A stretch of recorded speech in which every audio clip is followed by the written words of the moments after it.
कभी सोचा है कि जब हम अपना फ़ोन नंबर डायल करते हैं या किराने का बिल देखते हैं तो हम सिर्फ कुछ निशान नहीं देख रहे होते। नहीं, हम असल में हज़ारों साल पुरानी एक कहानी का हिस्सा बन रहे होते हैं। ये कहानी इस बात की है कि कैसे इंसानों ने एक बहुत ही सीधे से सवाल, कितने हैं, इसका जवाब ढूंढने के लिए गिनती को ही इजाद कर लिया। तो चलिए, इस कहानी के लिए मिलते हैं आरू से। मान लीजिए वो हजारों साल पहले का एक चरवाहा है और उसकी सबसे बड़ी टेंशन यही कि जब सूरज ढले तो क्या उसकी सारी भेड़ें वापस आईं। ये एक छोटा सा सवाल था, लेकिन यहीं से उस क्रांति की शुरुआत हुई जिसे आज हम मैथ्स कहते हैं। तो जरा सोचिए, उस जमाने में जब न कागज था न कलम, तब आरू अपनी भेड़ों का हिसाब रखता कैसे होगा। खैर, उसका पहला सल्यूशन उतना ही सिंपल था जितनी कि उसकी दुनिया। आरू ने बस पत्थर या हड्डी पर लकीरें खींचना शुरू कर दिया, हर भेड़ के लिए एक लकीर। आज हम इन्हें टैली मार्क्स कहते हैं। और ये तरीका ठीक था जब तक भेड़ें कम थीं। पर सोचिए जरा, 100 भेड़ों के लिए 100 लकीरें खींचना, वो तो लकीरों का एक जंगल बन जाता था जिसमें कोई भी खो जाए।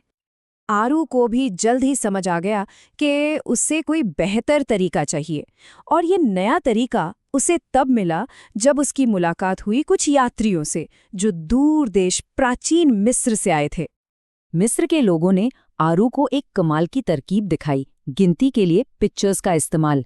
1 के लिए एक लाइन, 10 के लिए एड़ी की हड्डी जैसा निशान और 100 के लिए एक गोल घूमी हुई रस्सी। अब अचानक से नंबर सिर्फ लकीरें नहीं रह गए थे, वो सिंबल बन गए थे। ऐसे सिंबल जिन्हें दीवारों पर बनाया जा सकता था, जो पीढ़ियों तक रह सकते थे। आरू की ये सीखने की यात्रा उसे और आगे ले गई। अब उसका सामना हुआ ताकतवर रोमन एम्पायर से, और भाई उनके पास तो गिनती का अपना ही एक अलग बहुत इम्प्रेसिव तरीका था।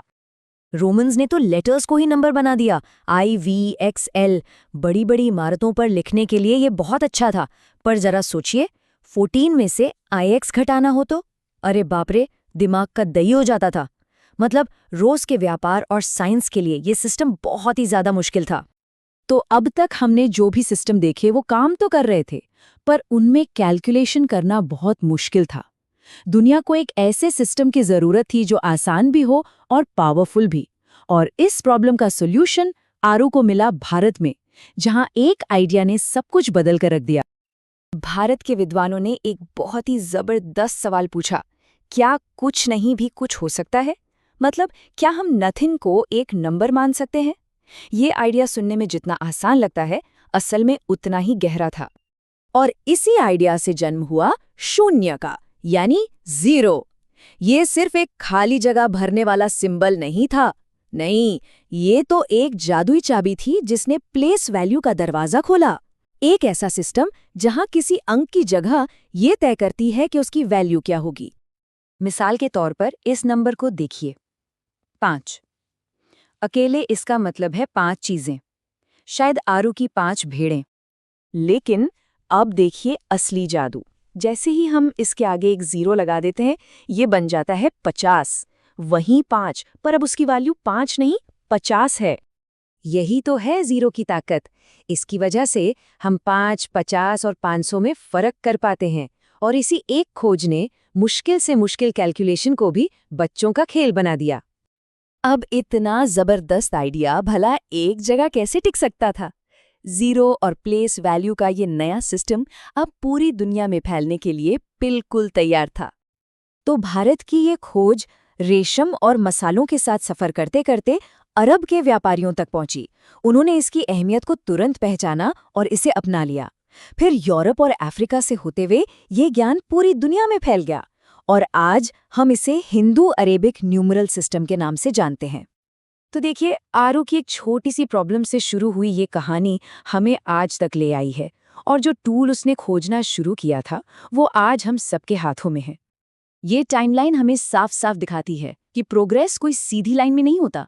ये तो हजारों सालों के छोटे छोटे सुधार, अलग अलग कल्चर्स के योगदान और इंसानी दिमाग की कारीगरी का नतीजा है। सिंपल लकीरों से लेकर उस शानदार सिस्टम तक जिस पर आज हमारी पूरी दुनिया चलती है। तो इससे सबसे बड़ा टेकअवे क्या है? यही कि नंबर्स कोई पत्थर की लकीर नहीं है, वो एक जीती जागती टेक्नोलॉजी है जिसे इंसानों ने अपनी ज़रूरतों को पूरा करने के लिए हज़ारों साल लगाकर गढ़ा है और बेहतर बनाया है।